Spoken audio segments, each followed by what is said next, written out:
Salut les petits loups! Alors on se retrouve ce soir pour un nouvel épisode des Grandes Gueules du Wargame. Et aujourd'hui je ne suis pas accompagné de mon acolyte Jean-Jacques, mais je reçois un nouvel élément en la personne de Vendetta.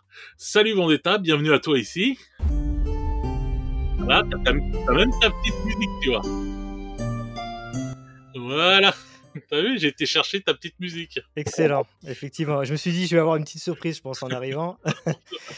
Bonsoir à tous et puis, merci Fred de m'inviter. Avec plaisir.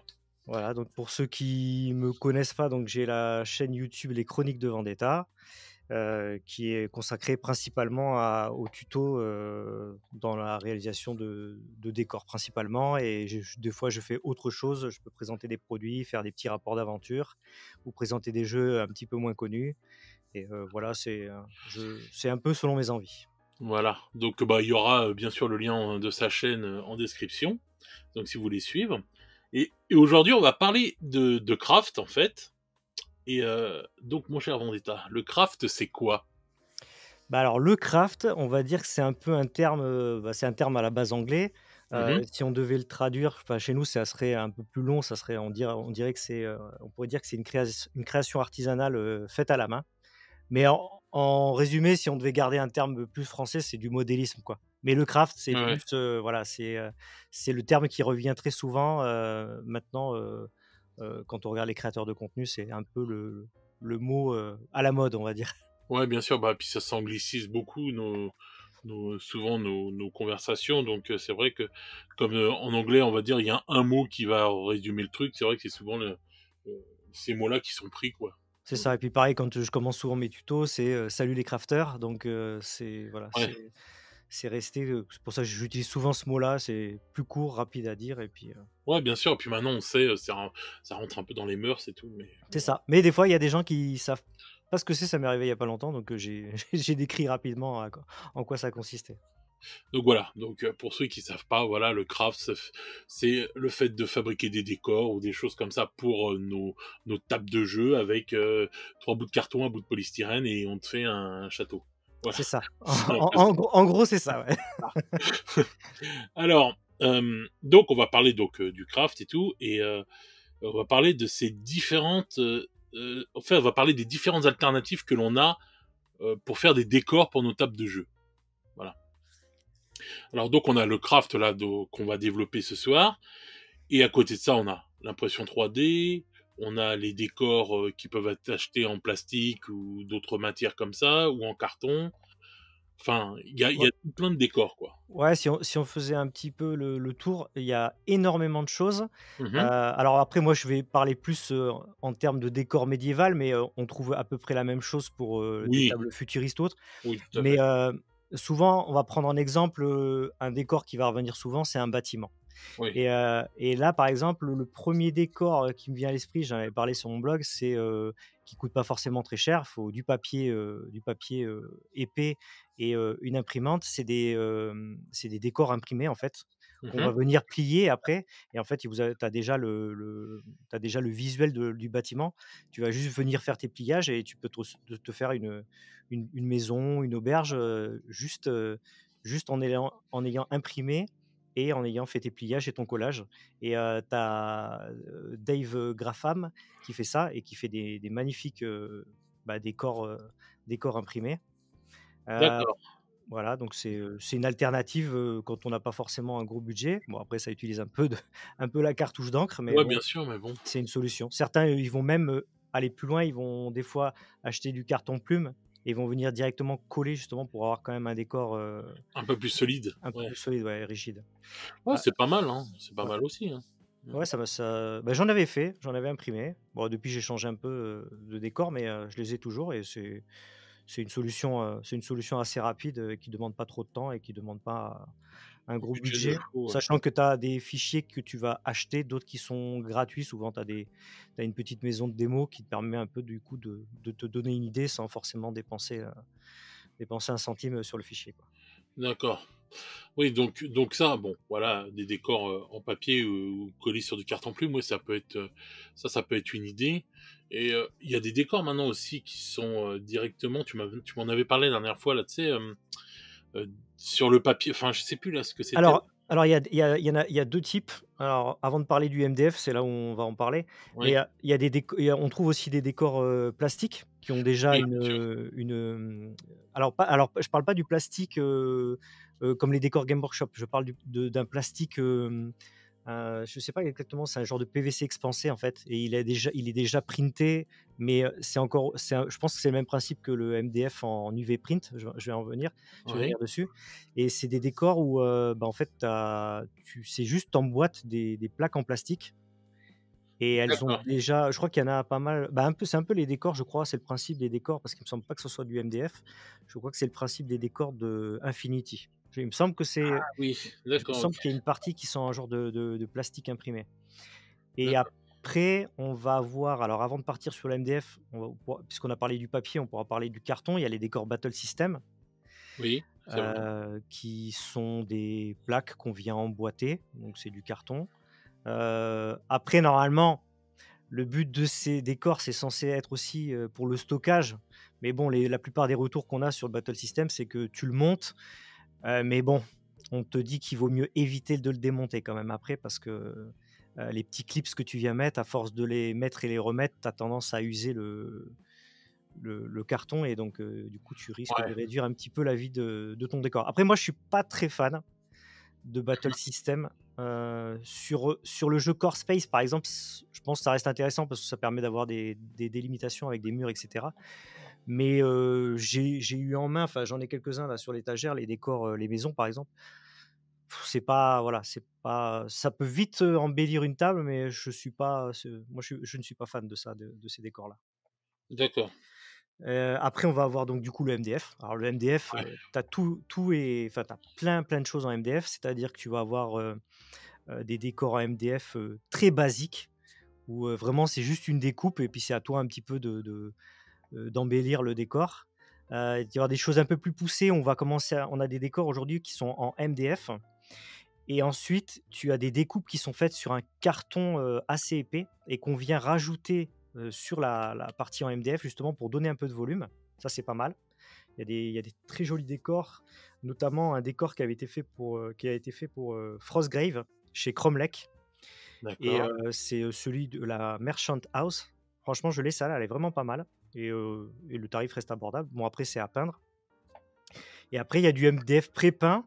La plus grosse marque que je connaissais, c'était Forgrand. Malheureusement, Forgrand a mis un petit peu la clé sous la porte. Du moins, ils étaient spécialistes dans les jouets en bois aussi, je crois. Donc, ils ont continué cette activité-là.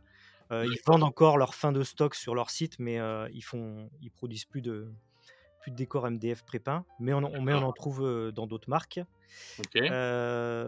J'avais participé d'ailleurs après moi à un Kickstarter qui était plutôt innovant. C'est des maisons MDF pliables et on avait la possibilité de les acheter pré-peints ou non et D'accord. le concept était pas mal. Ça pour le Gunpla, c'est plutôt bien fait. Alors c'est surtout des bâtiments qu'ils ont fait, hein, il y a pas de Mais, c'est pliable comment en fait, grâce à quoi? alors en fait, ils ont fait un système pour que, tu donc un carré, c'est ta maison, Bien ensuite sûr. 2 pans de mur là qui font alors je sais plus comment ça s'appelle, la penture du toit là et ensuite tu viens poser le toit et en fait le toit tu le retires, tu le plies en 2, tu l'enlèves, tu retires les 2 parties, triangulaires du toit.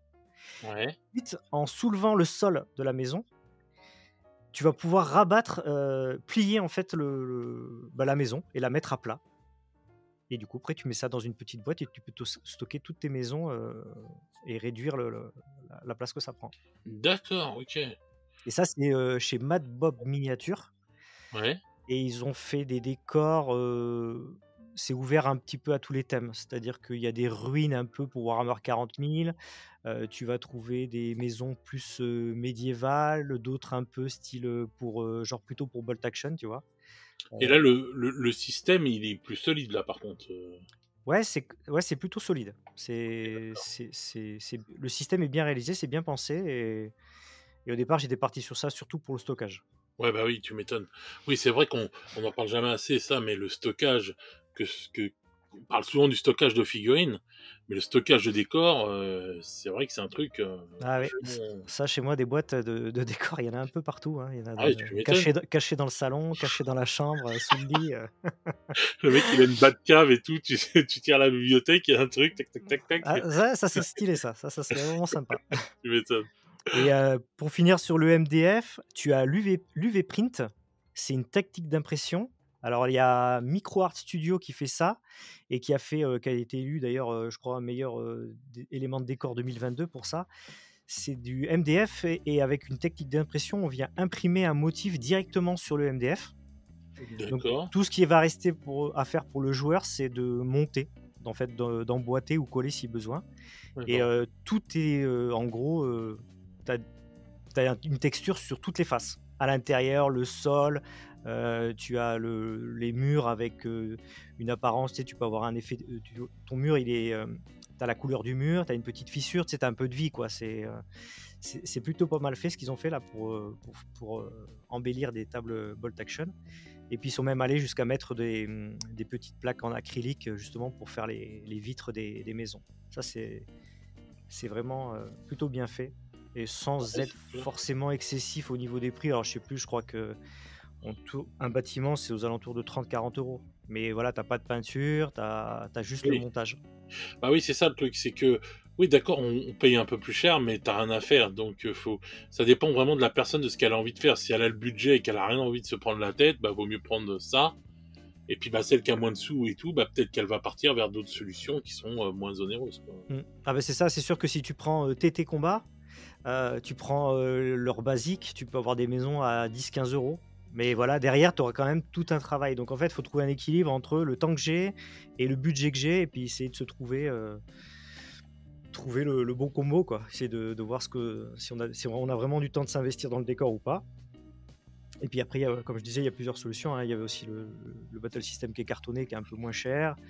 Et si tu as un petit peu plus de budget, ouais, l'UV Print, c'est quand même quelque chose qui est pas mal. Tu l'as aussi d'ailleurs chez, parce que j'ai parlé de MicroArt Studio, il y a Poland Games, anciennement, alors ils avaient un autre nom avant, je sais plus c'est quoi, eux aussi font de l'UV Print. D'accord. Donc en fait, c'est une nouvelle tendance, l'UV print, qui commence à se développer, quoi? Ouais, bah disons que c'est une nouvelle technique d'impression, donc ça permet des nouvelles possibilités. Et du D'accord coup, il y a quelques marques qui se sont lancées dedans. Je sais pas si les autres le feront ou pas, mais et le rendu, il est vraiment bon? Pas trop brillant? Pas trop euh, alors j'en ai pas eu sous la main de l'UV Print, d'accord, mais des tables de jeu que je vois, bah, c'est plutôt vif et coloré, tu vois? J'ai vu une table Bolt Action, c'est assez vif et coloré quand même, mais ça a pas d'accord. l'air d'avoir un aspect trop, trop brillant. Après, c'est vrai que des fois, c'est important cet aspect-là parce que, surtout pour, je prends l'exemple des créateurs de contenu qui vont faire des rapports de bataille, bah, souvent tu as les éclairages, assez Ouais, forts autour, c'est clair. il vaut mieux qu'il y ait pas trop de reflets. C'est un peu le même principe pour les tapis en PVC, ont Ouais, tendance des fois à être un peu brillants, donc mais ça, des photos que j'ai vues, ça m'a pas l'air d'être, d'accord. trop brillant, ouais. D'accord. Et donc dans toutes ces choses-là, enfin, qu'on vient d'énumérer, pour toi, c'est quoi, enfin, si tu devais choisir, enfin, le truc que tu préfères, quoi, en fait, Heu, le type que tu préfères, quoi, donc? le type de décor, je dirais, bah, il y en a que j'ai pas cité, donc tu avais les décors plastiques, style Arkon Studio ou Games Workshop. Oui, oui, ça Tu as oui. les décors que tu peux bricoler, mais là, on s'approche un peu du craft. Tu as des moules en silicone, pour mouler des éléments de décor Oui, et les emboîter. Tu as les décors en résine injectée. Là, on va dire, pour moi, c'est peut-être le plus classe, dans le sens aussi c'est aussi le plus cher, mais c'est aussi le truc le plus détaillé. ouais, Je sais plus, je ne saurais plus te citer la marque, mais tu as une marque qui est spécialisée qui fait des bâtiments, médiévaux, et c'est assez impressionnant la qualité de la résine injectée. Mais là, tu es vite à 30-35-40 € la petite maison, quoi, le petit cottage, médiéval. Mais derrière ça, en termes de qualité, je pense que tu peux pas avoir mieux. d'accord. Bah, disons que ça fait on va dire que là, on a un choix, entre gamme de prix et qualité, enfin de ouf, quoi. C'est vraiment très diversifié, quoi, pour les décors, quand même. C'est ça. Tu as tous les budgets, tu tout aussi, tu as des choses qui vont demander un peu de travail et d'autres pas, donc voilà, en gros, j'ai envie de dire, tu as tous les budgets et tu as aussi du décor clé en main et d'autres moins. et certains te demanderont un petit peu plus de travail que d'autres, donc D'accord. faut trouver le bon compromis, quoi. Ouais, voilà, oui, bah, voilà, c'est ça, ça dépend vraiment de ce qu'on a envie de faire parce que, aussi quand on parle du craft, il y a la satisfaction de: «C'est moi qui l'ai fait», quoi. C'est ça. Ça, c'est quand même sympa. Même des fois même sur un décor que tu as acheté, tu peux l'améliorer un peu comme on peut convertir une figurine, quoi. Donc Oui, tu bien sûr. Bah, justement, là, tu parlais des petites maisons, là, tu sais, en bois, là, enfin, en MDF de chez, je me rappelle plus le nom, Micro Art Studio, celles qui voilà. sont en UV print? Non, pas ceux-là, non, les autres, là. Oh mince. Celles qui se plient? Non, les maisons en bois, enfin, qui sont, pas chères, là, TT Combat. voilà, TT Combat. Je cherche à chaque fois, je perds leur nom. Bah, ça, en fait, on peut l'améliorer avec du craft parce que c'est du bois brut à la TT Combat, mais en craftant, on peut améliorer ces bâtiments-là, par exemple.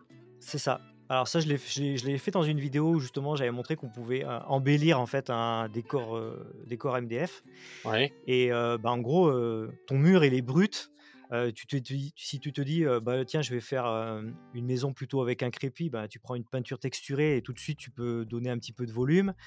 Tu peux prendre des touillettes à café en bois et tu peux te faire, l'armature au niveau du mur, rajouter un peu de crépi pour faire une genre de petite maison à colombage. Mmh. Et moi, par exemple, sur la maison donc, que j'avais fait dans une vidéo, on avait quand même une texture MDF sculptée à l'extérieur. Et moi, j'avais aménagé l'intérieur en rajoutant un parquet, en rajoutant une porte qui s'ouvre et qui se ferme. La partie du toit, elle était lisse. Donc là, tu as plusieurs possibilités. Tu peux par exemple couper des petits morceaux de carton et faire des tuiles. Dans la vidéo, moi, j'ai fait une toiture en chaume Oui. en utilisant de la ficelle en jute là. Donc du coup, je me suis servi de ça pour faire ma toiture en paille, mais tu as plein de possibilités, même avec une vieille serviette de bain que tu découpes et avec une brosse à dents ou un peigne, tu coiffes avec de la colle à bois là pour lisser un petit peu et tu peux faire des toitures en chaume. Il y en a plein de possibilités pour en faire d'ailleurs. Ouais, bien sûr. Mais c'est pour ça en fait que le craft est bien aussi parce que il peut te servir, bon bah, à améliorer par exemple ces petites maisons-là et tout de TT Combat ou des bâtiments. Et c'est vrai que parce qu'ils sont, moi je trouve que TT Combat ils font des trucs vraiment pas mal du tout, hein. Moi j'en ai pas mal des décors de chez eux. Et je trouve que c'est une très bonne qualité. Sauf que bon bah voilà, c'est brut de décoffrage si je puis dire, c'est pas peint et tout, etc. Donc t'as du boulot dessus. Mais quand tu craftes un peu là, comme ce que tu dis là, je trouve que ça donne tout de suite une gueule au bâtiment qui a plus rien à voir. Et c'est vrai que c'est une bonne base souvent pour le craft, je trouve, leur Alors, bâtiment. alors ça c'est vrai, comme tu dis, c'est une bonne base. C'est-à-dire que même quelqu'un qui adore crafter et qui aime bien partir faire son craft de A à Z, même moi en tant que crafter, j'en connais d'autres, des fois, tu sais, fabriquer la structure de la maison, des fois, ça peut être chiant, t'as pas forcément le temps et tu te dis, bon, bah, j'achète une maison MDF premier prix et par contre, Voilà. j'en fais un truc de ouf, quoi. Je l'améliore un max, je rajoute ce qu'il faut pour la toiture, les murs, je décore l'intérieur et du coup, tu as un truc au final super sympa, mais du coup, tu t'es un peu avancé le travail en achetant quelque chose Exactement. en ayant la base, quoi. Ouais, voilà, moi c'est ça que je trouve génial dans les bâtiments de TT Combat. Et je trouve que c'est un bon compromis pour quand on craft, c'est un bon compromis dans le temps passé et l'argent dépensé, parce qu'ils sont pas chers les bâtiments de TT Combat, ça va, c'est vachement abordable. Et donc niveau prix, tu t'y retrouves, temps passé, tu t'y retrouves, et puis à la fin, bon bah t'as un truc qui peut être vraiment classe, quoi, et tout. Donc je trouve que c'est une bonne, on va dire un bon mix entre les deux. Mm. Et je sais que le craft aussi peut aussi améliorer nos impressions 3D filaires. Parce que bon, souvent les gens disent ouais, mais putain, on voit les stries, on voit enfin, tu sais, quand ça imprime, quand on voit les couches et tout. Et bah moi, je sais que j'ai travaillé sur des décors. Oui, bien sûr, on voit les stries, mais en craftant dessus, on les voit plus. Bah, alors moi, j'ai pas une grosse expérience. Alors si, j'ai quelques éléments de décor, filaments et résine. Mais moi, je suis pas encore passé à ce niveau-là. J'ai un peu du mal avec l'impression résine et filament. Même si on a des choix de fou en termes de fichiers, Ah oui, c'est pour les clair. décors, j'ai du mal à être passé à ce niveau-là parce que, enfin, moi, je trouve qu'on perd un peu le côté modéliste, en fait. Ah oui, ça c'est sûr. Bah, moi, ce que je trouve, enfin moi aussi, il y a un autre point négatif quand même que je mettrais. C'est vrai que c'est bien et tout parce que ça fait des beaux décors, mais faut pas oublier le temps que ça peut prendre quand tu fais un décor, on va dire, hein, vachement important en impression 3D. Ok, c'est la machine qui travaille, mais faut pas oublier que enfin, c'est un truc qui va tourner pendant des heures avant d'avoir ta pièce. Et c'est pour ça que moi, tu vois, même qui est beaucoup d'une machine, enfin qui est beaucoup travaillé dans l'impression et qui est plusieurs machines, de plus en plus je me tourne plus vers, tu vois, ce que je viens de te dire là, le truc de TT Combat, enfin le bois là comme ça, parce que je sais pas, c'est plus rapide. Des fois, ça me saoule d'attendre 3 plombes mon impression, tu vois, par exemple. Mmh. Ouais, je comprends, je comprends. C'est vrai que, enfin, alors filament, ça c'est un peu ça s'améliore de plus en plus et puis ça dépend des réglages. Tu peux réduire quand même un peu les Oui, stries. oui. Il y a des techniques de sous-couche aussi qui permettent d'atténuer vachement les marques de filament. Et après d'ailleurs, enfin, on parle de machines d'impression 3D et résine, enfin 3D et filament. Heu, il y a certains aussi, modélistes s'achètent des machines de découpe, MDF, hein, pour Oui, faire, ça c'est vrai, eux-mêmes ouais. leur décor aussi. Ouais. Ça peut être aussi une solution. Après, c'est quand même un budget, hein, parce qu'il y a quand même un laser dessus, Et de la qui place. qui fait la découpe. Ouais, et puis il faut de la place, quoi, Ouais. aussi. Ah ouais. Et aussi une installation, parce qu'il faut pas oublier que ça soit l'impression, résine, aussi un peu la filament quand même, parce qu'on c'est du plastique chauffé, et que ça soit aussi la découpe laser. Faut pas oublier que faut peut-être quand même éviter de faire ça au milieu du salon, hein, ça Sur la table basse, hein, en sur prenant l'apéro autour. c'est ça, parce qu'il y a quand même des vapeurs, faut Bien quand même, sûr. vaut mieux, j'ai envie de dire, quand on se lance là-dedans, c'est bien d'avoir un petit coin vraiment réservé aux billes, Ouais, ouais. peut-être une installation avec, une possibilité d'extraction d'air, parce que ça reste quand même, Oui, oui, c'est clair, c'est toxique. clair. Le mieux, oui, c'est ça, bien sûr. Même si on fait des progrès là-dessus et que les machines, on va dire, sont de plus en plus safe. Maintenant, il y a des extracteurs à l'intérieur des machines et tout. C'est ça, il y Mais, a des filtres, ouais. mais bon, voilà, c'est vrai que ça faut y penser.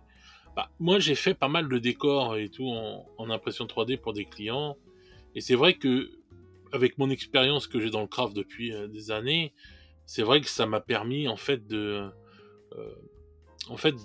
remettre, en fait,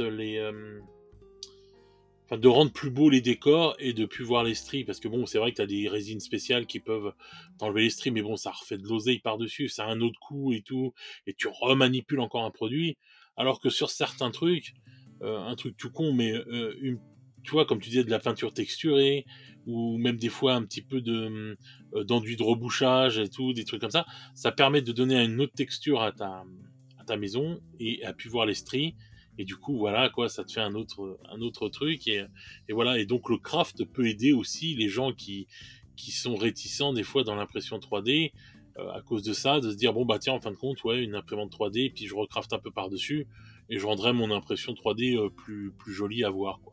Voilà. Ouais, effectivement, ouais, on peut faire ça un peu enfin, dans la plupart des décors, sauf ceux qui sont, on va dire, entre guillemets, pré-peints, type, imprimé, c'est-à-dire, les modèles en carton là de Battle System. Bon là, Oui, ça c'est mort, oui. c'est dur d'améliorer. Alors je sais que certains, ils font un petit peu, ils utilisent des feutres de couleur là pour faire disparaître un peu la couleur du carton qu'il y a sur la tranche. Ah oui, c'est vrai, oui. Oui, ça c'est vrai que c'est pas mal Ouais, ça. donc mais après voilà, c'est pas non plus du craft, hein. Ça, c'est juste, histoire de de cacher un petit peu la La misère. misère. Ouais, voilà, c'est clair. Et bon, on va revenir, donc on va reparler sur le craft, on va revenir sur ça maintenant qu'on a exposé pas mal de choses. Euh, Est-ce que le craft, c'est quelque chose qui prend beaucoup de temps? Bah, alors le craft, est-ce que ça prend du temps? J'ai envie de dire, ça va dépendre de ton projet, déjà, Mhm. parce que forcément, ça dépend de si tu veux partir sur un petit projet ou un gros projet. Si on prend l'exemple d'un petit projet, on va se dire: «Tiens, je vais faire, des ruines pour ma table de jeu». Je pense qu'en soi, ça sur une petite journée de travail, heu, on peut faire, si on enlève les temps de séchage, hein, parce que forcément, si j'utilise de la colle à bois, pour mettre des petits graviers ou des petits cailloux autour de ma ruine, ou par exemple quand je vais faire la sous-couche, donc si on enlève la partie, séchage, je pense qu'en une petite journée, on doit pouvoir se faire, je sais pas, je dis peut-être une bêtise, mais peut-être, je sais pas, 5-6 ruines, sans trop de problèmes. En Mhm. faisant ça, je sais pas, avec, un peu de polystyrène, extrudé. sculpter vite fait, soit dessus directement les pierres ou découper en forme de briques et venir les assembler. En soi, je pense qu'une petite journée. Après, si on a un gros projet, on va commencer à dire: «Tiens, je vais faire, un morceau de falaise, avec un pont qui donne sur une tour d'un magicien». Bon, là, je pense que c'est pas Ouais, c'est c'est pas pas pareil. c'est pas en une journée qu'on va le faire. Après tout dépend aussi de tous les détails qu'on a envie de mettre dans le décor parce que souvent, soit on va partir sur quelque chose d'assez classique où, bah, tiens, je vais faire mon décor, je vais mettre, hop, là, j'aurai une tour, là, je vais sculpter vite fait un peu ma falaise. Et puis, tu as celui qui va vouloir donner encore plus vie en rajoutant du détail. C'est-à-dire que quand il va commencer à arriver sur la phase peinture, il va réfléchir à comment il va faire les couleurs, il va rajouter des petits flocages, il peut même parfois, je sais pas, à un endroit du décor, ajouter un petit buisson avec dedans caché, je sais pas, un hérisson, tu vois, c'est Oui, juste bien des sûr. petits trucs pour donner vie sur la table de jeu à ton décor. Donc, ça va dépendre ça va dépendre du crafter, vraiment jusqu'où il veut aller en termes de détails sur son décor. Ouais, c'est vrai, ouais, c'est vrai que c'est si on a envie de personnaliser ou pas son décor et de le rendre encore plus beau, quoi, si je puis dire. Et c'est vrai que c'est dans ce temps-là et tout qu'on va prendre parce que c'est vrai que le craft, il faut dire aussi que quand on y prend goût, eh ben en fait, on a de plus en plus envie de faire des dingueries. Au début, tu vas commencer, tu vas faire ah tiens j'ai fait un petit puits, j'ai fait un petit bâtiment, un petit truc. Après tu vas passer à une maison. Ah tu vas dire ah elle est pas mal la maison. Ah maintenant si je faisais un étage et tout, hop tu vas passer une maison à 2 étages, un machin, un truc. Et c'est vrai que quand tu y prends plaisir au craft, eh ben tu commences à monter enfin de plus en plus dans les tours quoi. Et tu finis comme Orchard. Exactement. Petite dédicace. Ah oui, Orchard, alors, si vous avez l'occasion de voir on va faire un petit tour sur son Instagram, c'est Ah tiens, craft, je le mettrai dans les ouais, commentaires. c'est craft ou pas craft. Et c'est une dinguerie. Là, on passe Ah ouais, on c'est de passe, la folie. à un niveau high level. Là, Ouais. Ah ouais, c'est le temps qui passe dessus, mais Bah, alors là, on parle de projets, des fois de 6 mois, hein. ah oui, oui, Certaines de ces tables, c'est ça. Je crois que la dernière, je crois qu'elle est même pas encore d'ailleurs, la il est dernière pas est pas fini, finie. non. C'est plus de 6 mois de boulot, c'est des Ah oui, je crois qu'il en est enfin ça fait même 1 an là, si je dis pas de bêtises. alors pour ceux qui nous écoutent, hein, on parle d'un décor qui doit prendre, peut-être, l'équivalent d'une table de surface de je sais pas, je crois que ça doit prendre, 180 par 120 peut-être, je sais pas, Ouais, je pense que c'est un en truc, surface, on doit être à peu près à ce niveau-là. Et surtout, ce qu'il faut prendre en compte, c'est les vraiment en niveaux termes de hauteur. voilà, les niveaux en hauteur, c'est Vous vous mettez à côté du décor, vous avez l'impression d'être Gulliver dans un univers, exactement. c'est Ah ouais, non, c'est vrai que là, on va dire, c'est le craft poussé à son paroxysme. Voilà, bah, c'est le truc ultime, quoi. C'est le truc de fou, quoi, limite que tu verrais dans un musée, quoi, si je puis dire. c'est ça, bah, ouais, un truc qu'on pourrait exposer. C'est vraiment un très gros diorama, Ah mais en ouais, même temps, il le fait pour qu'il soit jouable. Et je pense que ouais, ça c'est ouf. les joueurs qui viennent autour de sa table doivent être émerveillés, Ah oui, ah, franchement, oui, ça laisse tomber quand t'arrives. Bah, tu peux pas être autre chose qu'émerveillé quand t'arrives devant ça, quoi. C'est surtout enfin, quand t'aimes les jeux. Enfin, voilà, t'arrives là, tu te dis wow. ouais, surtout tu sors ta figurine de héros, là, tu vis une aventure façon jeu de rôle avec un décor comme ça. Exactement. Je crois que en immersion là, tu peux pas faire mieux. Ah, il y Ça a pas c'est mieux, vrai. il y a pas mieux, surtout en plus, il y rajoute, il aime bien faire ça aussi. Moi j'adore, c'est mettre des LED, pour faire les flammes, Oui, oui, c'est les vrai. Ouais. torches et cetera. Et ça te met une sacrée ambiance, ça met vraiment de l'immersion. Et puis c'est vrai qu'il faut dire qu'on a de plus en plus de matériel, on va dire, pour pouvoir faire ça plus facilement qu'avant, quoi. Donc voilà, quoi, on va dire que le temps que vous allez y passer dépendra en fait du projet que vous allez faire. Voilà. C'est ça. Et Et co puis bon, bah, et comme au tu dis, début, on prend de plus en plus goût parce qu'on va exactement, faire quelque chose soi-même, enfin, c'est vraiment un kiff quand tu vois le résultat final. bien sûr, Alors forcément, au début, on peut être un peu déçu parce qu'on n'a pas forcément réussi à faire comme on voulait, mais à force d'enchaîner des crafts, bah, on s'améliore, on a envie de exactement, tester des nouvelles techniques, on a envie de passer à des projets plus gros. tout à Moi, fait. pour l'instant, je me contente aujourd'hui de projets, on va dire, de taille raisonnable parce que j'ai pas forcément la place pour faire Exactement, parce que pour faire des décors comme Orchard, c'est un truc de ah malade. bah non, c'est clair. Mais, Mais Mais j'aimerais un jour faire un projet un petit peu plus gros, c'est-à-dire que bah, j'ai donné l'exemple tout à l'heure de la fameuse falaise avec le pont et la tour du Oui, magicien. Voilà, ça c'est un de mes projets que j'ai en tête. ouais. Ça représentera quand même une belle pièce, donc je me pencherai dessus à l'occasion, mais ouais, c'est un de mes projets. Ça. Ouais, puis en plus, faut dire que maintenant, par rapport à l'époque, moi, quand j'ai commencé le craft, on avait juste quelques livres de ci, de là, ou des magazines comme le White Dwarf, ou des trucs comme ça qui nous expliquaient des choses. Maintenant, on a la chance d'avoir des chaînes YouTube bah, comme la tienne, qui nous expliquent plein de trucs et qui nous permet, en fait, d'éviter plein de tâtonnements que moi j'ai pu faire à l'époque, et toi aussi, je suppose, où on commençait et on savait pas trop, on se dit, ah tiens, on fait comme ça.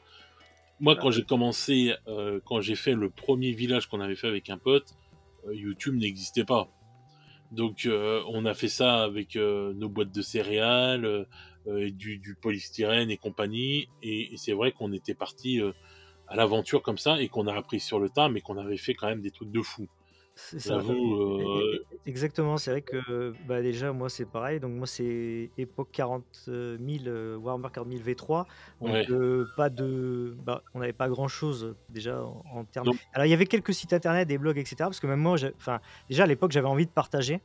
Et j'avais déjà fait des petits tutos sur mon petit site internet qui était dédié à Warhammer 40 000. j'ai eu la chance de le voir d'ailleurs. Ouais, malheureusement, ça a disparu. Là. Les pages perso orange s'arrêtent. Et en fait, il y avait mon site qui traînait encore depuis. Et ça s'appelait les Maîtres de l'Imperium. Et c'est pareil, à l'époque, ben, pour apprendre, il y avait le White Dwarf. J'avais acheté le codex Combat Urbain, où dedans, il y avait quelques explications aussi pour faire tes décors. Et puis, à force d'apprendre par rapport à ces bouquins ou quelques blogs qui existaient à l'époque, mais il n'y en avait pas vraiment beaucoup, bah, du coup, j'ai appris aussi un peu comme ça, puis aussi en recyclant un peu ce qu'il y avait autour de moi. Ça, c'est un truc super dans le craft aussi, d'ailleurs, qu'on n'a pas évoqué, c'est le recyclage. Le Oui, c'est recyclage de vrai. tout ce qui nous entoure et puis le détournement d'objets du quotidien, quoi.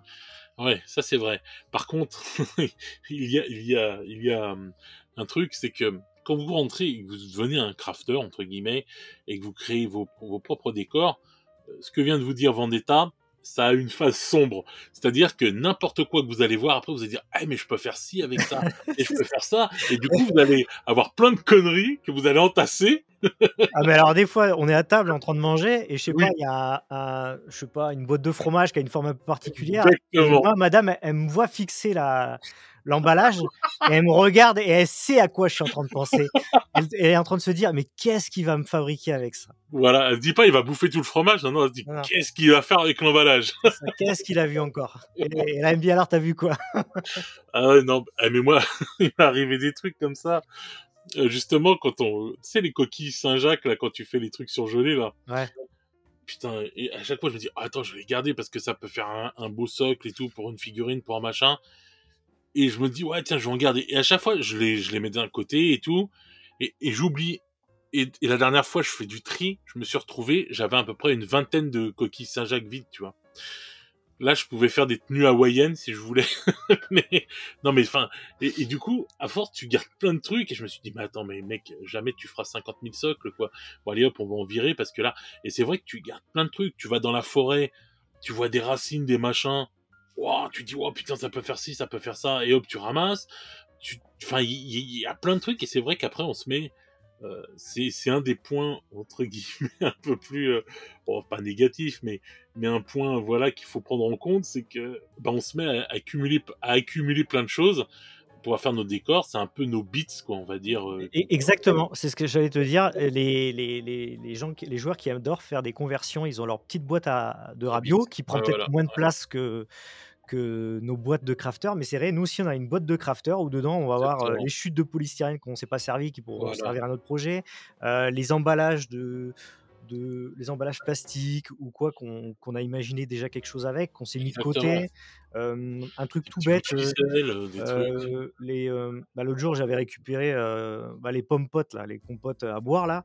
Et il y en a Ouais. qui ont des bouchons, on dirait des sorties de ventilation. De suite, moi j'ai vu, ah ouais, pour un bâtiment futuriste, là, ça va me faire des sorties d'extraction d'air, ouais, super. Et hop, je les ai mis de côté. Et on garde plein de conneries comme ça pour des choses qu'on a imaginées, mais sur le moment, Exactement. mais ça sera pour plus tard, quoi. Et j'ai une caisse comme ça, même 2 ou 3 caisses dans le garage, avec plein de plein de petits éléments récupérés à droite à gauche. Et puis c'est bien parce que des fois, même quand t'es en train de faire un truc, tu vas refarfouiller dans tes trucs et tout, tu retrouves d'autres trucs que t'avais mis de côté. Et c'est vrai que c'est un moment et tout que j'aime bien et tout. Et bah moi j'ai des grosses caisses, tu sais, de rangement là et tout, remplies de matos comme ça et de trucs que j'ai gardés. Mais c'est vrai que je m'en resserre parce que, bah, par exemple, des fois, souvent, des emballages de bouffe comme ça et tout, moi je garde les couvercles parce que bah tu récupères le plastique dessus, transparent, ça te fait des vitres. C'est ça, ouais, même les blisters des fois de figurines, Histoire de tu figurines, bien peux sûr, découper c'est dedans, parfait. faire une vitre, tu peux faire plein de choses ou même même poser sur un socle, tu peux faire un effet après avec Bien sûr, certains produits pour faire, comme si c'était de la glace, par exemple. voilà. Et il faut se dire que même quand on prend une planche de polystyrène expansée, à la base, normalement, enfin, on s'en sert à 100% quoi, de la planche. Parce que même les chutes, tu les reprends, tu coupes et tout. Franchement, ce qu'on doit acheter à la fin, ça doit être vraiment minime parce que les chutes, tu les gardes, tu vas recouper, tu vas faire des briques avec, tu vas faire un machin, tu vas faire ceci. Et enfin voilà quoi. Et c'est vrai que le craft, comme dit Vendetta, c'est un truc où tu recycles énormément de choses et du coup énormément de choses aussi qui te coûtent rien. C'est ça, c'est ça. Tu peux, par exemple, je sais pas, avec allez, t'enlèves le couvercle de ta boîte à chaussures, voire tu peux le laisser dessus si ça peut faire un toit. Tu viens rajouter, comme je disais, l'extraction de ventilation que tu as récupéré, le bouchon d'une compote à boire. Tu as récupéré deux, trois bricoles pour te faire, je sais pas, le contour de la porte. Un petit bout de carton, tu fais tes deux morceaux de porte. Tu rajoutes un petit élément pour faire la poignée. Bref, tu peux te retrouver avec un décor qui t'a coûté, c'est du recyclage, quoi, 0 €. Ouais, voilà, c'est ça parce que en fait, c'est souvent on me pose la question, moi quand je parle un peu de craft, on me dit ouais mais ça coûte combien le craft enfin, vous achetez des matériaux, ça coûte quand même de l'argent. Et en fin de compte, moi personnellement, je trouve que non, ça coûte pas cher parce que même quand tu achètes de l'enduit de rebouchage pour te servir de ça, c'est pas le truc qui va te coûter plus cher. Le plâtre, c'est pas le truc qui va te coûter plus cher. Le polystyrène, ça a un peu augmenté ces derniers temps, mais c'est pas le truc qui a augmenté le plus. Ouais, alors si on est intelligent pour le polystyrène, enfin si on est intelligent, faut forcément avoir quelqu'un dans son entourage ou essayer de voir avec un artisan. C'est des fois, si vous êtes déjà allé dans une déchetterie faire du tri, souvent il y a les artisans qui passent le soir et ils jettent des fois des chutes de morceaux de polystyrène extrudés qui ont pas servi parce que ils ont dû faire un mur ou ils ont dû adapter un truc, ils ont coupé et la chute ils s'en resservent jamais, hein. Donc ça, tu as moyen aussi de les récupérer, de voir avec des artisans des fois pour récupérer quelques chutes. Oui, c'est sûr que c'est. Excusez-moi, je m'étouffe. C'est sûr que c'est un truc, en fait, comment dire, où tu vas, en fait, avoir l'œil et tout, et où tu vas chercher des choses, comme moi je disais, dans la forêt. Par exemple, j'ai récupéré des racines, où tu peux récupérer des vieilles feuilles mortes que tu vas mixer, qui vont te faire du flocage. Exactement, ouais. Il y a plein de choses comme ça, en fait. Et Dans- même sans aller dans la forêt, si tu bois du thé, tu peux garder tes sachets de thé et tu peux faire du flocage avec aussi d'ailleurs. Voilà, oui. Bah, voilà. C'est Donc c'est pour vrai c'est pour ça que des solutions, mais il y en a tellement pour réaliser soi-même un décor. Bon après s'il y a des trucs un peu spécifiques, bon, des fois on se dit: «Bon, je vais l'acheter, ça me prendra moins de temps», mais voilà, oui, bien sûr. Hmm. il y a plein de possibilités, ouais. Et puis après le polystyrène, on parlait du polystyrène extrudé qui a un peu augmenté.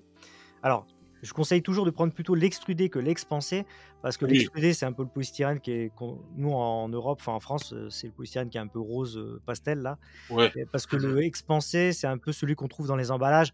Alors ça peut servir, mais ça demande à quand même être bien renforcé parce que c'est quand même beaucoup plus fragile. Et le polystyrène, une planche de polystyrène, on parlait de faire une petite table avec des ruines.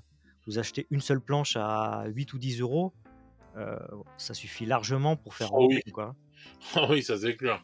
Non, mais c'est pour ça. Et puis, bon, moi, je préfère celui-là parce que l'autre aussi, il faut pas oublier qu'il fait des petites billes et tout. C'est, voilà, des fois, enfin, quand tu découpes, c'est plus relou. Enfin, c'est vrai que je préfère celui-là. Par contre, mettez, quand vous le découpez, que ce soit au fil chaud, si vous le découpez au fil chaud, mettez un masque, hein, parce que il y a des Ouais, émanations. ouais, on parlait de sécurité tout à l'heure, effectivement, le fil chaud déjà, ouais, il vaut mieux avoir le masque, et après il faut pas oublier que même Bon, passer le cutter encore, j'ai envie de dire, ça va. Par contre, on a souvent tendance à utiliser un petit coup de lime pour, je sais pas, limer le bord ou quoi. Faut pas là aussi, vous avez des petites particules, un peu volantes. Voilà, vaut mieux faire ça, dehors, à l'entrée ou dans le garage, ou Voilà, si vous faites ça sur votre bureau, bah, voilà, passez vite un petit coup d'aspirateur après avoir terminé. bien sûr. Et puis bah, n'hésitez pas à mettre un masque, hein, ça coûte rien.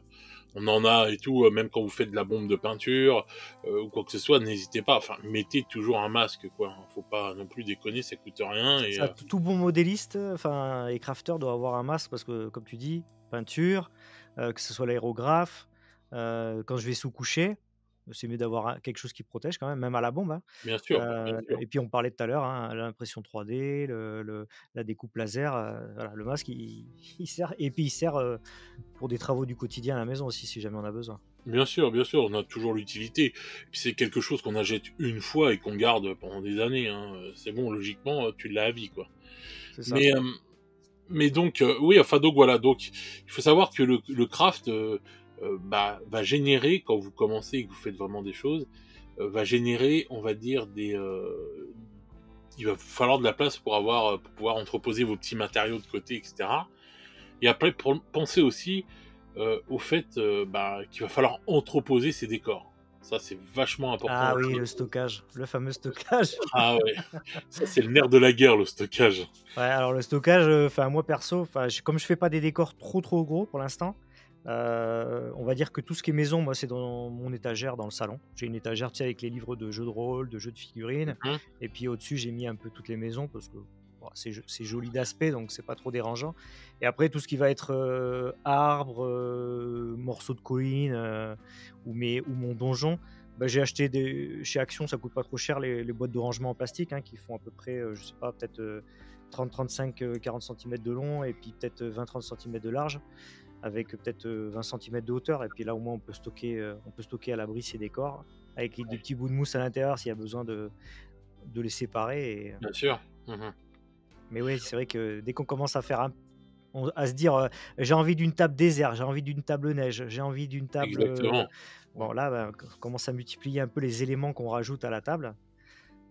Sans compter, si vous êtes un peu comme moi, que vous voulez vraiment de l'immersion, vous avez aussi, alors j'ai des grandes mallettes un peu comme celles qu'on a pour le Rabio, mais elles sont beaucoup plus grosses, c'est les mallettes d'outillage, et dedans, en fait, j'ai tous les petits décors, style un peu comme ceux qu'il y a chez Terrain Crate de Mantic. Donc des petits murets, des petites caisses, des petits trucs pour Ouais, ajouter ouais, bien sûr. un petit peu de vie au décor, et que ça reste modulable. Et puis, il faut dire aussi, le craft, par exemple, là, bon, tu vient de vous parler de la boutique Action. Quand vous allez dans une boutique de ce type-là, on va dire, c'est un peu le paradis, quoi, parce que vous allez avoir plein de choses, plein de petits trucs que vous allez trouver, qui sont pas chers et que vous allez pouvoir détourner pour pouvoir adapter ça au hobby. Et toi, c'est ce que tu fais souvent. Alors ouais, c'est ce que je fais souvent. Alors bon, au fil du temps, à force d'avoir vu un petit peu tous les produits Action, bah, les dernières fois où j'y vais, bon, je tourne un peu en rond, mais il reste de temps en temps des nouveautés parce il y a des choses qui disparaissent, hein, chez Action. Ouais, À un moment donné, ils avaient sorti la résine. J'avais dit ouais, super cool de la résine. On se fait le mélange 50-50. Et puis on peut se faire nos petites flasques nos petites flaques d'eau, nos petites rivières. Mais bon, tu vois, ça c'est un produit qui est du coup sorti de chez Action. Peut-être qu'il reviendra parce qu'il y a des produits qui rentrent qui rentrent, qui repartent. Mais après, ce qu'on trouve en général, ça va être bah, les premières choses que j'ai achetées, moi, c'est la peinture acrylique en tube. Mais alors attention, parce qu'ils ont plusieurs gammes. La peinture acrylique qui passe pour le craft, c'est vraiment les gros tubes là, de 200 millilitres, je crois, ou de 400, je sais plus. Ceux-là, ils marchent. Tous les trucs en petit kit, là, c'est de la merde, je le dis, c'est clairement de la merde. C'est vachement huileux, c'est pas couvrant, donc ça, faut laisser tomber. Il y a les touillettes à café en bois, ça, c'est super fun ouais, ça c'est génial ça. pour faire du parquet, bref, pour faire plein de bricoles.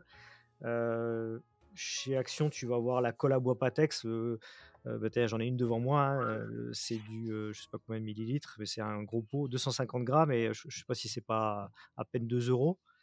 Et puis tu vas trouver des choses à force de crafter et de détourner des choses, tu vas voir des éléments, ah tiens, ça peut servir, ah tiens, ça aussi, je pourrais le détourner. Donc Ouais, bien sûr. au fur et à mesure que tu iras chez Action, la dernière fois j'ai fait un t-shirt, j'ai fait une petite vidéo et j'ai vu des trucs, je fais: «Tiens, ça pourrait servir à faire ça».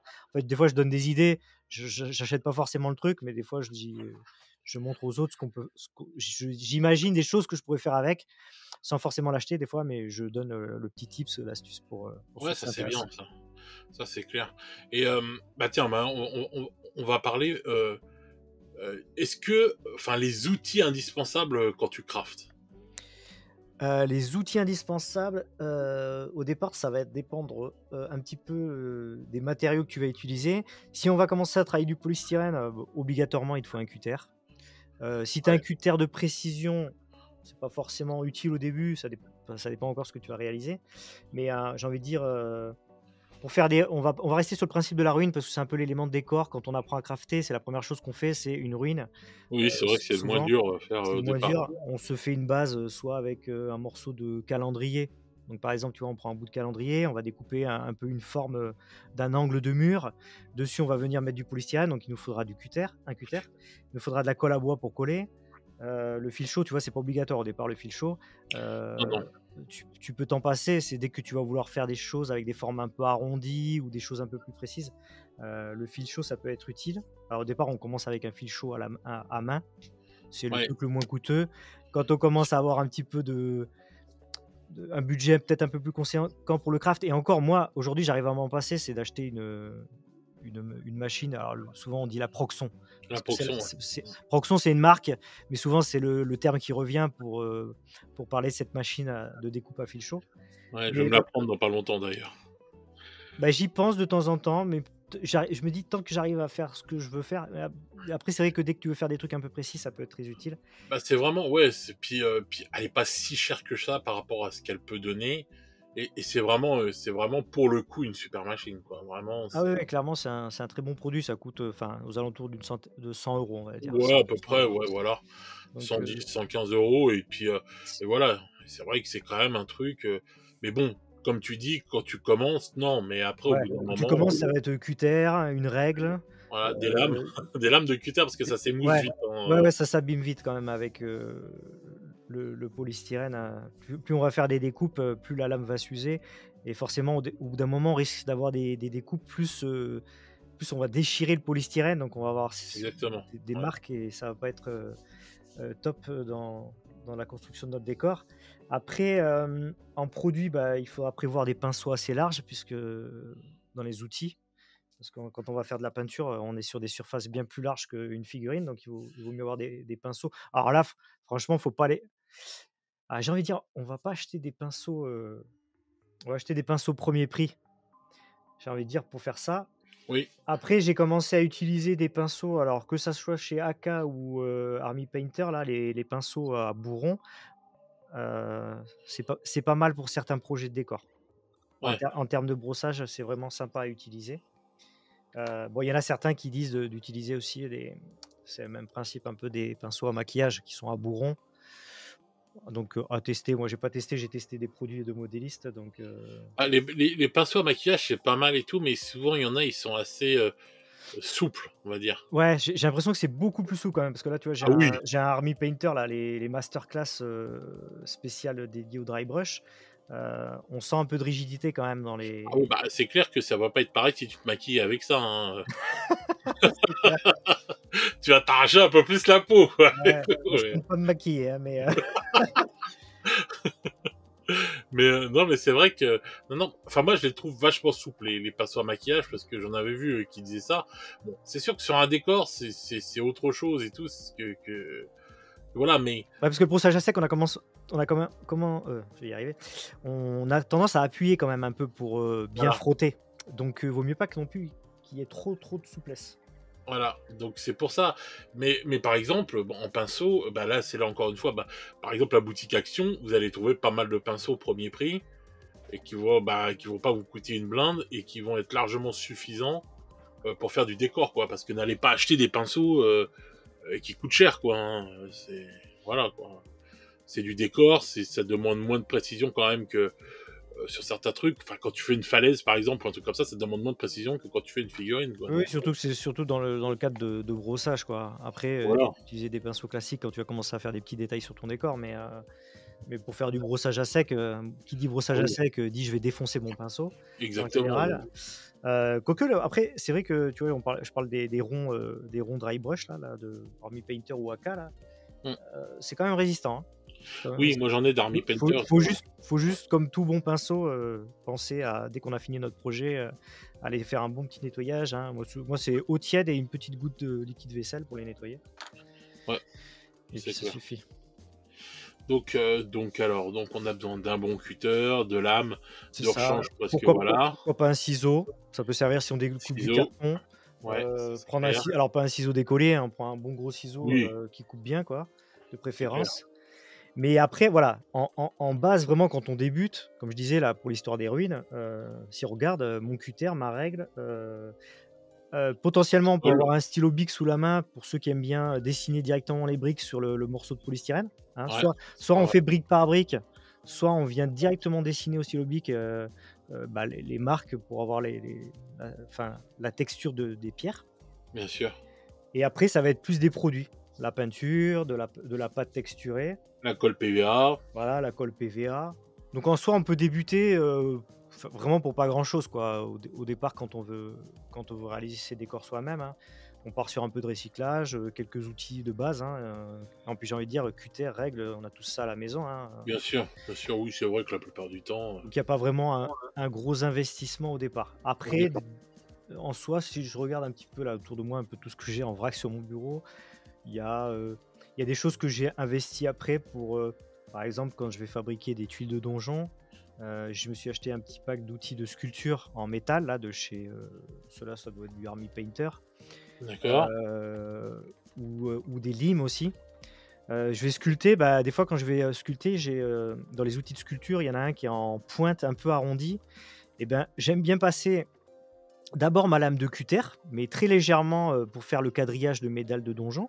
ouais, Mais après, j'aime bien passer cet outil de sculpture, légèrement en fait, ça va légèrement arrondir mes petits carrés de dalles en fait, de carrelage quoi, mmh, et du coup ça va déjà donner une apparence beaucoup plus sympa que si j'avais juste, passé mon cutter, parce que le stylo Bic, ça peut être une solution aussi, mais toujours il vaut mieux toujours passer quand même d'abord la lame de cutter, juste pour faire une pré-découpe et ensuite après on passe son stylo. Ou moi j'aime bien l'outil de sculpture, je trouve ça plus pratique, ça évite de laisser des parce que si vous utilisez un stylo Bic, vous aurez forcément, à moins qu'il soit vraiment usé, les traces d'encre, quoi. Après on peut faire ça aussi avec un crayon à papier, ouais, mais bien sûr.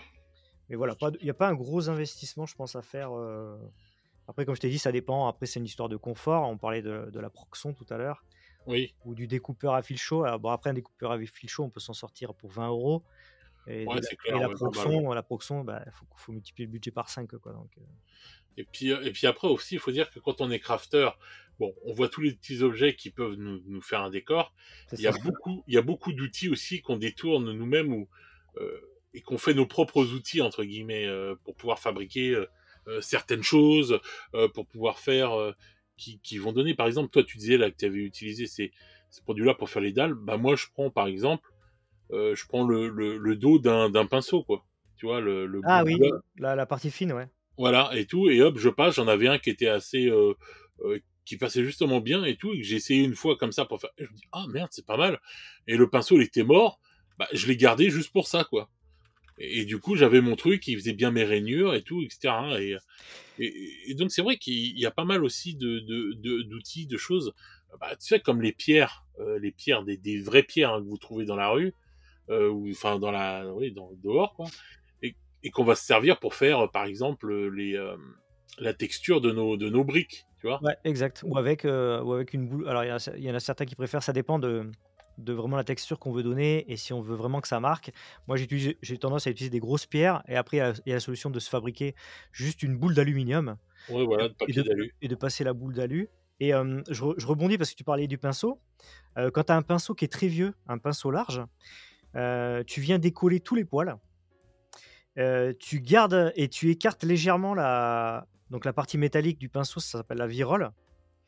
Tu viens Hein. pincer légèrement pour écarter justement la virole. Du coup, ça va donner une forme un petit peu, on va dire ovale, un peu arrondie et il y en a qui se servent de ça, donc après avoir enlevé les poils, pour venir créer comme comme un petit outil pour marquer et en fait, en s'enfonçant dans le polystyrène, par exemple pour faire un chemin en pavé et ben, avec cette virole qui a été donc on a enlevé les poils et on a légèrement écarté, on a donné cette petite forme un petit peu, ovale mais voilà, un petit peu déformée, là, bah, on vient écraser sur son polystyrène et en fait, on va sculpter Comme un des emporte-pièce, quoi, en bon, fait. voilà, comme un emporte-pièce, exactement, je cherchais le terme, donc comme un emporte-pièce et on peut, bah, tu vois, ton pinceau, il va servir d'un côté, tu disais donc au dos pour écarter un petit peu le polystyrène et puis de l'autre côté, tu peux faire Voilà. tes petits pavés, avec, en forme d'emporte-pièce, là. Ouais, enfin voilà, ça c'est vrai que c'est un truc qu'il faut prendre en compte. C'est du recyclage en fait, le craft. C'est vraiment ça quoi. Tu détournes des objets, tu détournes des trucs et tu recycles et du coup c'est des choses. Ben voilà, ton pinceau c'est con mais il a plusieurs vies quoi. Il va te servir à plusieurs trucs et au lieu de le jeter et qu'il finisse à la poubelle, ben en fin de compte il te sert encore quoi. C'est ça, Et, exactement. et c'est ça qui est bien et tout dans le craft. Et il y a aussi le fait qu'en fait, si tu craftes, si tu fais tes décors, tu vas faire tes propres décors à toi. Il y a une personnalisation de la chose et tu vas pouvoir mettre en œuvre ta vision à toi. Parce que c'est vrai, quand on fait de l'impression 3D ou quand on achète des décors, etc., c'est pas spécialement notre vision à nous. C'est un truc, voilà, qui va être, C'est ça, la vision là-dessus va passer par la peinture, on va choisir un peu ses couleurs, voilà, mais c'est vrai qu'il y a pas la même satisfaction, au moment où tu vas sortir ton décor de l'imprimante et au moment où celui qui arrive au bout de sa construction, qu'il a crafté, qu'il est parti de A à Z, il s'est imaginé, plein de choses pour son décor et là, c'est vrai que quand tu termines un projet craft, il y a une satisfaction personnelle qui est vraiment, enfin, immense, quoi. C'est vraiment un kiff, quoi. est-ce que tu vois une tendance, enfin, en gros, est-ce qu'il y a beaucoup de gens qui craftent? Heu, je pense alors, il y a eu un peu, alors je sais pas si, on va pas parler de la partie covid, je pense, mais les gens aussi ont eu la tendance à ce moment-là aussi à faire un petit peu, des choses avec leurs mains. Mais de manière générale, j'ai tendance à dire que sans parler de cette période, covid, ça revient où les gens, de plus en plus, ils aiment faire des choses eux-mêmes Mhm. et du coup, je pense que, bah, dans le hobby, heu, je le vois quand même de plus en plus que, bah, déjà, il y a de plus en plus, alors, nous en France, on n'en a pas énormément des chaînes de craft, mais Non, c'est clair. mais on voit quand même un peu plus de craft passer dans les réseaux sociaux, quoi. Pas forcément des créateurs de contenu, mais on voit de plus en plus de gens, par exemple, sur le groupe Facebook d'HeroQuest, je vois des mecs, voilà, ils ont eu la nostalgie, ils ont acheté la version moderne où ils ont ressorti Ouais. leur boîte quand ils étaient gamins et puis il leur manque un petit truc maintenant qu'ils sont adultes, pour ceux qui aiment alors, c'est surtout pour ceux qui ont envie d'immersion. Et ces C'est gens-là, clair. ils vont se dire: «Ah mais tiens, mais je vais me faire mon plateau, mais en 3D». Bon alors tu as ceux qui vont peut-être passer par la partie 3D, puis il y a ceux qui ont envie de se dire: «Ah non, mais je vais me le faire moi-même le plateau. Je vais partir de rien là, je vais m'acheter ma plaque de polystyrène et puis je vais me faire mon plateau, HeroQuest en 3D, je vais me rajouter des murs, je vais me faire un système de portes et vraiment je vais apporter de l'immersion à mes parties, quoi». Et je pense que ça ouais, je pense que ça malgré l'impression 3D, filament, malgré qu'on puisse acheter des décors, il y a toujours ce petit côté où on aime créer quand même et je pense que c'est pas en voie de disparition. Ça, c'est bien. Bah, tu vois, moi, je reviens là-dessus. Par exemple, tu vois, l'exemple que tu viens de parler d'HeroQuest. Il y a quelques temps, je me disais, ah putain, je ferais bien mon plateau moi-même, tu vois. Parce que maintenant, c'est vrai que j'ai toutes les boîtes d'HeroQuest, là, de la nouvelle édition. Bon, j'ai les anciennes, mais j'ai pris les nouvelles. Euh, et c'est vrai que je me dis, putain, j'ai envie d'avoir mon propre donjon, que ça ressemble à quelque chose que j'imaginais quand j'étais gamin. Maintenant, je peux le faire. Et au début, je me dis, oh putain, je vais me tourner vers l'impression 3D parce qu'il y a plein, il y a tous les trucs qui sont sortis pour faire ça. Ouais, il y a des belles choses, des trucs qui se clipsent et tout, Voilà, c'est bien branlé, hein, ce qu'ils sont ça capables c'est de clair et sortir, net. ouais. Et ça c'est clair et net. C'est vrai que c'est super bien fait. Mais une fois encore, tu vois, c'est le temps que ça prend d'imprimer qui va me rebuter, moi. Parce que ça va être des tonnes de trucs qu'il va falloir imprimer pendant longtemps, etc., etc. Et en fait, on se rend pas compte, mais quand tu fais un projet comme ça d'un plateau, par exemple pour HeroQuest, et que tu veux l'imprimer, ça va te prendre 10 fois plus de temps que si tu le craftes. Ouais, oui. Ah oui, Après sincèrement. après Pour ap moi. après il y a c'est pas le même plaisir au bout du compte quand même. Ah bah non, c'est pas ça, c'est clair et net en plus. Et moi je trouve que moi je préfère le faire moi-même, tu vois, maintenant. Et pourtant j'ai les imprimantes, j'ai tout ça, mais je vais préférer le faire moi-même parce que ben je vais y prendre plaisir déjà à passer du temps dessus à le faire moi personnellement. Et puis après, ben ça va me prendre moins de temps quoi en fait à fabriquer et du coup bon moi je l'aurais fait moi-même et j'aurais le résultat plus rapidement etc. Parce que j'ai c'est le petit jeu là que t'avais parlé sur ta chaîne là. Rusty Dagger, peut-être. Ouais c'est ça. J'ai créé un plateau mi craft en fait et mi impression 3D où j'ai fait mes dalles et Rusty Dagger, t'as vu, ça ne demande pas non plus 50 milliards de trucs. Oui, oui, c'est un petit là tu peux c'est pour ça qu'il y a ça a plu parce qu'il y a un petit projet craft derrière où on fabrique sa propre Voilà, tuile. exactement. C'est assez cool. Et donc j'ai fait à moitié, enfin mes dalles à moitié, enfin j'ai fait mes dalles en résine et puis mes murs je les fais en craft et tout etc. Mais de faire mes dalles en résine et en plastique et tout, ça m'a pris un temps fou. Parce que ça prend du temps, l'air de rien quand même et tout, de faire ses propres Ouais, trucs. surtout sur une filament. Heureusement, enfin la résine déjà, c'est l'impression résine, c'est un peu plus rapide quand même déjà. Oui, Tu peux vite, je pense que, de toute façon l'imprimante résine, si je dis pas de bêtises, on est plus, le temps diffère surtout avec l'épaisseur du projet. Et oui du voilà. coup, si tu fais des tuiles, je pense à mon avis, normalement en 2 heures, si tu fais un truc pas épais, normalement tu peux sortir en 2 heures tes tuiles. Après s'il en faut plusieurs, bah, il faudra plusieurs impressions, mais, la filament, ouais, c'est plus long, c'est beaucoup plus long. Et donc voilà, et donc c'est vrai qu'en fin de compte, tu pourrais, j'aurais pu en fait juste m'imprimer des dalles et tout qui étaient vraiment belles, tu sais, avec un dessin et tout au milieu et tout, et me dire, bah non, tiens, en fait, l'impression, je me dis, tiens, je me fais mes quatre dalles comme ça en résine parce que ça fait un dessin et tout, etc. Et que c'est beau, quoi. C'est une sculpture de fou dessus. Et puis les autres dalles à côté, j'aurais pas dû avoir à les imprimer, j'aurais dû les faire moi-même, tu vois. Euh, Ça m'aurait coûté moins cher, parce que c'est pas donné non plus la résine. Ça m'aurait coûté moins cher déjà de les faire moi-même, ça aurait été bien plus vite, et la satisfaction aurait peut-être été encore plus grande, etc. Ouais, Voilà. surtout que des dalles de donjon, c'est pas le Non, truc, si t'achètes ta plaque de polystyrène, au final, c'est des découpes de couloirs et de salles. Si en parlant voilà, un donjon basique, hein, je découpe mes salles, je découpe mes couloirs, je détermine le nombre de cases, tu fais ça en pouces, le nombre de cases que je veux.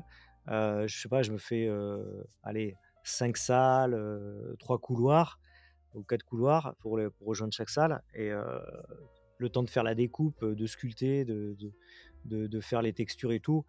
Avec la peinture, en une journée, normalement, tu peux finir un donjon, quoi. voilà, c'est clair. C'est clair que c'est pas le truc le plus difficile à faire.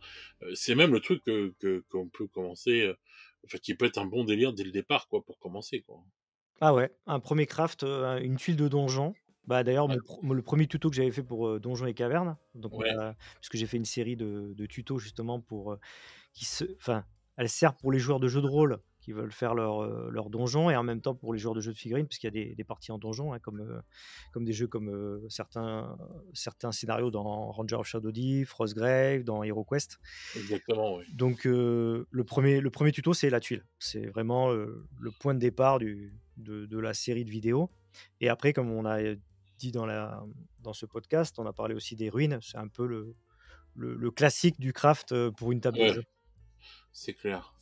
Bah, je pense qu'on a bien fait le tour là de toute façon pour tout ça. J'aimerais parler un peu de ta chaîne maintenant, si ça te dit. Ouais, il y a pas de souci. Tu as des projets, enfin, qui vont arriver. Alors les projets qui vont arriver, bah, comme on parle de craft, j'ai une vidéo normalement qui est prévue, mais c'est un peu comme les figurines qu'on commence à peindre et qu'on met dans un tiroir. J'ai un petit projet craft qui traîne, hein, on parlait du mix craft avec éléments achetés. J'avais présenté dans une vidéo la maison viking Renedra parce que c'était Ah un oui, je me tarif, rappelle. tarif super accessible, plastique de bonne qualité, hein, de bonne facture. Et j'avais dit, tiens, si j'en combine deux, je peux peut-être faire une long house, donc ces longues maisons vikings, un peu celle du chef, tu vois. Ouais, ouais. Et, et en fait, le projet allait plus loin parce que je me suis dit que juste coller 2 maisons, c'était pas ouf. Je me suis dit, en fait, les maisons vont ne servir que de toiture. Et je vais réaliser toute la structure enfin, tout le rez-de-chaussée, quoi, la base du Ah ouais. bâtiment avec des touillettes à café d'ailleurs. Voilà, c'est J'ai ça un co crafter, voilà. donc j'ai fait une structure en vraiment un socle en pierre avec des marches, des petites marches qui montent. On va avoir cette base donc du bâtiment avec, des portes qui s'ouvrent et qui se ferment. Donc, D'accord. j'ai teasé un peu dessus parce que j'avais fait une petite vidéo pour montrer les portes qui s'ouvrent, qui se ferment, sur Insta ou TikTok, je sais plus. Et j'ai collé les 2. Au final, c'est 2 maisons que j'ai collées ensemble pour faire la toiture. Donc on va dire que le projet, il est un petit peu mis en stand-by, mais il faut que je le termine. En fait, c'est de partir des fois à droite, à gauche, de partir sur un autre projet. Ouais, voilà. Je pense que ceux qui nous écoutent, ils savent ce que c'est, hein. C'est comme on se lance on a sous-couché, 15 figurines. C'est vrai. Il y en a 3 qui sont finis, 3 qui sont commencés, mais qui sont repartis dans le tiroir et puis les autres, elles traînent sur le bureau. Ah ouais, c'est tellement ça. Ah, le craft, c'est un peu pareil. Après en projet d'autres sur la chaîne,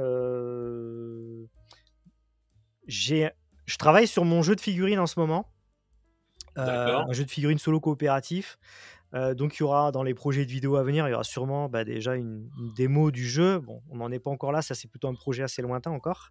D'accord. Heu, mais en vidéo, bah, il va y avoir toujours, la sé en fait, Donjons et Cavernes un peu pour moi c'est une série, c'est une série plutôt que je Oui. fais. Je sais plus si c'est l'épisode 17 ou 18, je crois que c'est le 17 le dernier qui était sorti.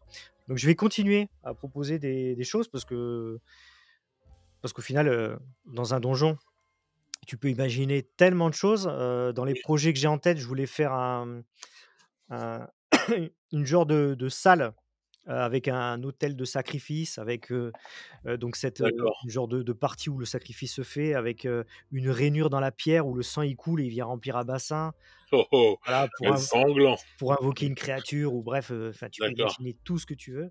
Donc j'ai plein de petits projets comme ça, c'est un peu, je fais ça un peu à l'envie. Je me structure pas en me disant: «Tiens, à telle date, il faut que j'ai sorti telle vidéo».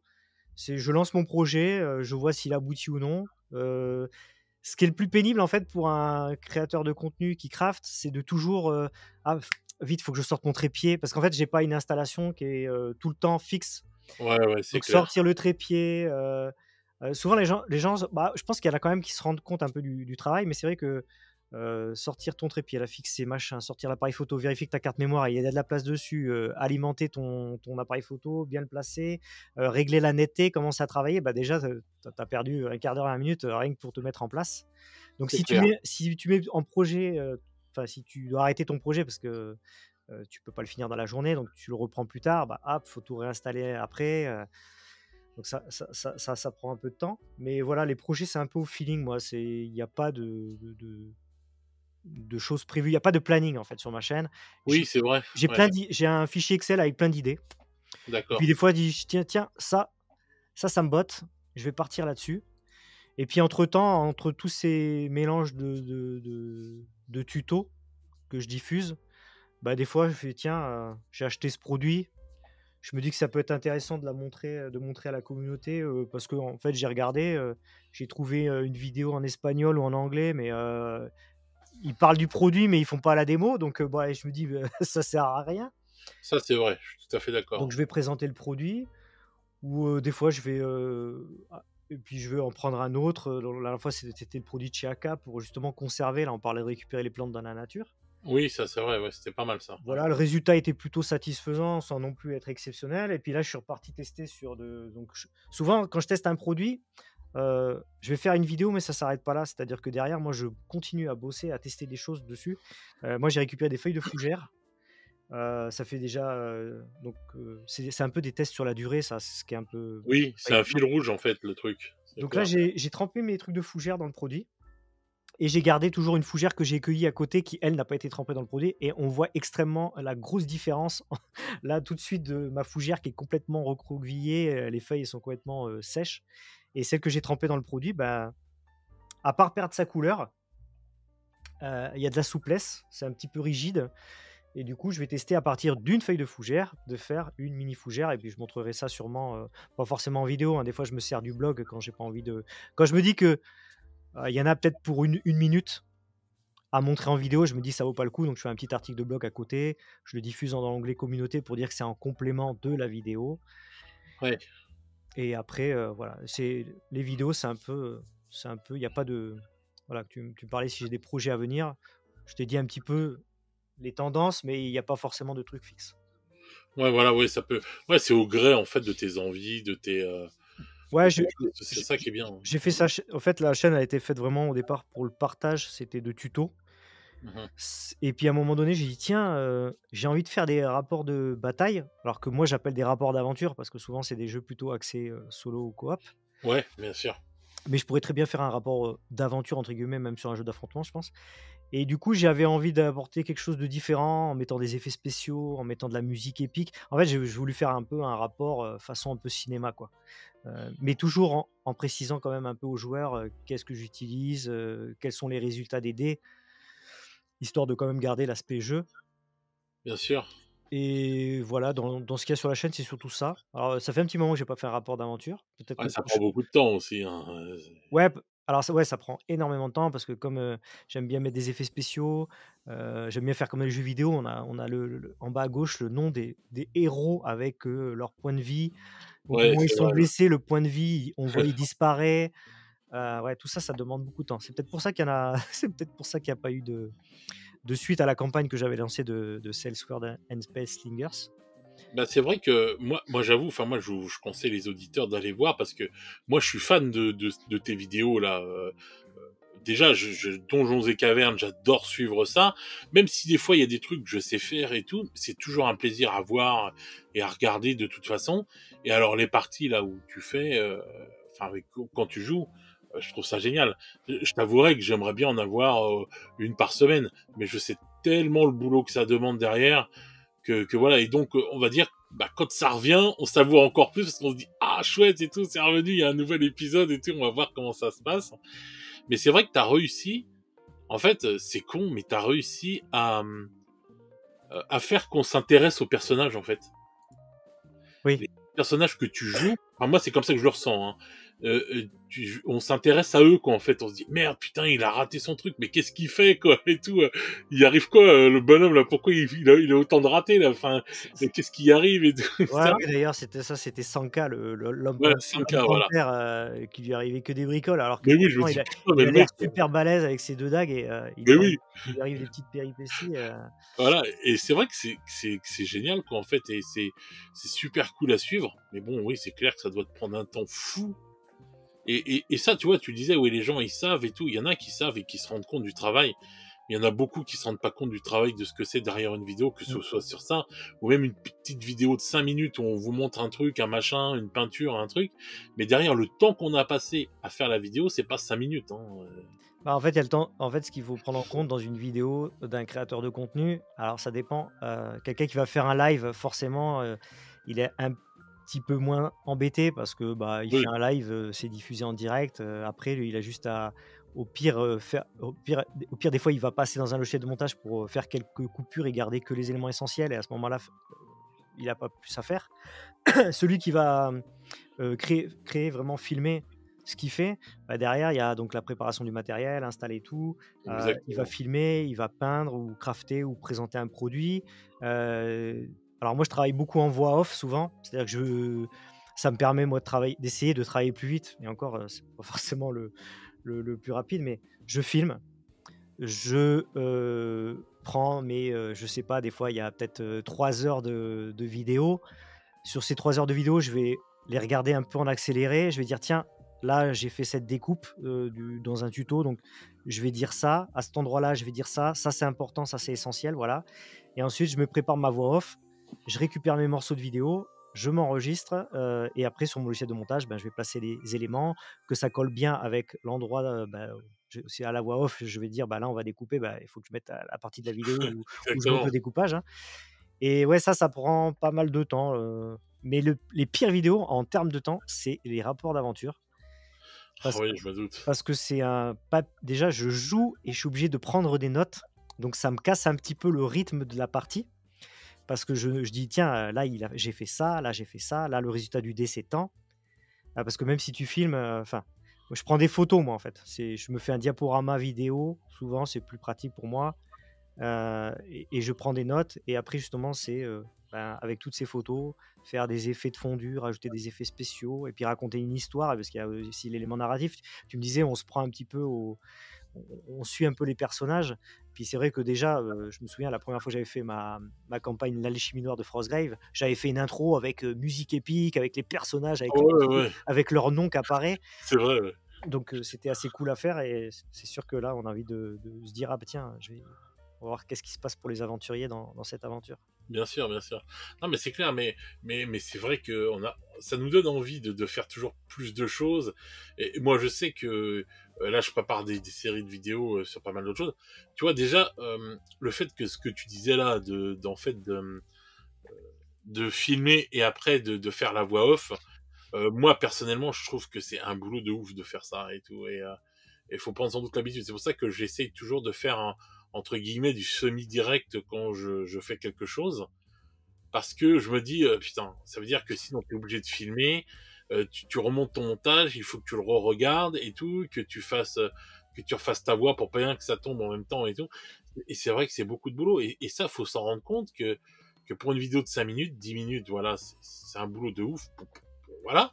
Et le pire, bon, bah, comme tu disais, là, quand tu commences à faire des départs et tout, ce que tu avais fait pour les figurines, je me suis dit, ouais, putain.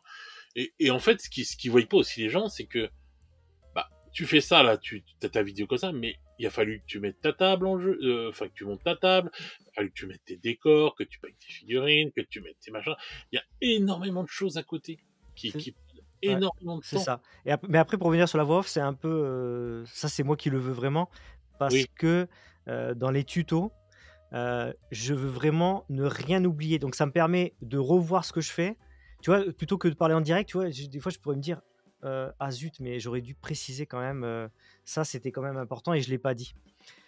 Et du ah, je coup vois. du coup, c'est pour ça que je me prépare ma voix off. Je me dis: «Tiens, faut que je dise ça, ça, ça», et puis je me relis et je dis: «Attends, mais là, j'ai fait ça. Je devrais quand même donner la petite astuce pour faire ça, parce que sinon ça risque d'être bloquant», tu vois? Bien sûr. Et bon, après ça, c'est parce que j'ai envie que ce soit ultra carré. Des fois, mon montage est fini, et des fois je me dis: «Ouais, mais ça, faudrait quand même que je l'améliore», et puis je me dis: «Non, mais au bout d'un moment, il faut que faut que tu t'arrêtes, Il sinon, faut arrêter. ton montage, il va durer des plombes». C'est clair, ouais. Ouais, mais ça c'est le truc, c'est le problème d'être perfectionniste, hein. Ouais, Ça, c'est c'est ça. clair. Ouais. C'est ça, c'est ça. Ouais, effectivement. J'ai tendance des fois à être un peu trop perfectionniste, mais j'arrive de plus en plus à me dire: «Là, c'est bon, je pense que les gens, ils ont tous les éléments. Oui. Tu as montré un maximum de choses. Normalement, ils devraient s'en sortir avec le Ah, tuto». surtout qu'en plus, toi, tu fais partie quand même des gens qui répondent quand on pose des questions sous la vidéo, quoi. Alors, bah, ça, c'est un truc, comme j'avais dit dans une vidéo, je crois, si j'ai pas répondu, je l'ai lu, et en fait, les gens, ils le savent parce qu'en général, je like le commentaire juste pour dire que je l'ai lu Voilà. déjà. Ouais, ouais. Des fois, ça m'arrive de répondre un peu après, mais en général, d'ailleurs, ça pour un créateur de contenu, faut pas oublier que c'est aussi un temps passé à répondre à toutes les personnes. Je reçois Ouais, sans c'est compter clair. sans compter, je reçois des fois des mails aussi sur ma boîte mail.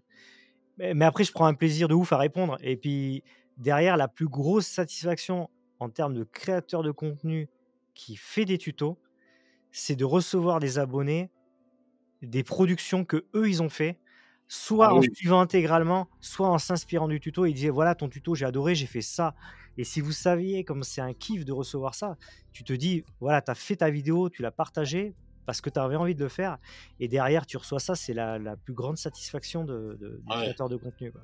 Ah ouais, je me doute, ouais.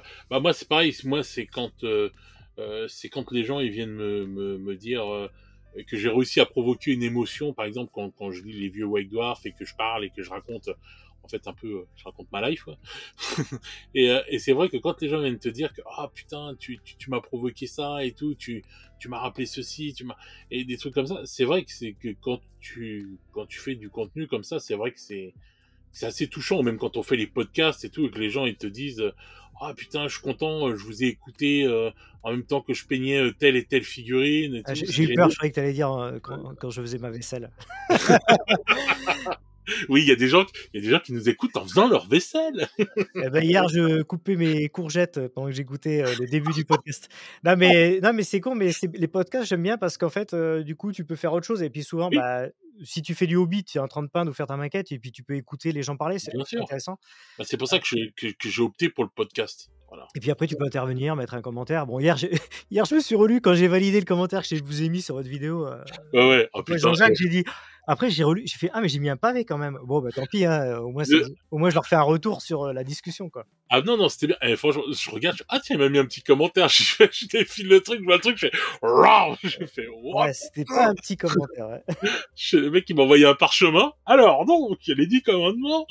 Non, mais ça fait plaisir parce que, moi, je pourrais pas, tu vois, je dis, comme j'étais en communication avec un pote, justement, je dis, putain, Vendetta, il vient de me mettre un message. Et je lui dis, mais tu vois, je respecte ça parce que le mec, il a pris de son temps pour m'écrire un message sous ma vidéo, tu vois. Bah, surtout que je vous écoutais. Et de temps en temps, je dis tiens, il a dit ça, hop, je me note, tiens, je répondrai sur ça, je répondrai sur ça, je répondrai sur ça. Ouais, ça Et fait je me cool. rends compte après, je fais ah ouais, putain, le pavé. Oh bah tant pis. Hein. Non, non, non, c'était bien, non, c'était super intéressant en plus. Et En tout, fait, et c'est moi, un ça m'a peu, fait plaisir. je réagissais un peu comme si je serais intervenu dans le podcast, quoi. J'aurais fait tiens, là j'aurais Ouais, dit ouais. ça, là j'aurais dit ça, là j'aurais complété avec ça. Non, non, mais moi, ça me fait plaisir et tout. J'ai un pote forgeur de monde et tout qui fait pareil, qui laisse des bons commentaires et tout, super longs et tout, mais ça fait plaisir à lire. Parce que moi, je respecte ça. La personne, elle a pris du temps pour ça et tout, pour écrire ce message, pour dire ce qu'elle avait, ce qu'elle pensait et tout, etc., etc. Et je trouve que ça, c'est aussi, on n'en parle pas souvent. Enfin, moi, c'est ce que ça me fait. Après, peut-être que d'autres, ça leur fait rien et tout. Mais moi, ça me touche et tout, tu vois, parce que la personne a pris du temps de sa vie pour m'écrire ce message suite à quelque chose qu'on a fait, quoi. Mmh. Et voilà. Et pour moi, c'est quelque chose qui est, ouais, voilà, qui me fait plaisir, quoi. Vraiment un truc de ouf, quoi.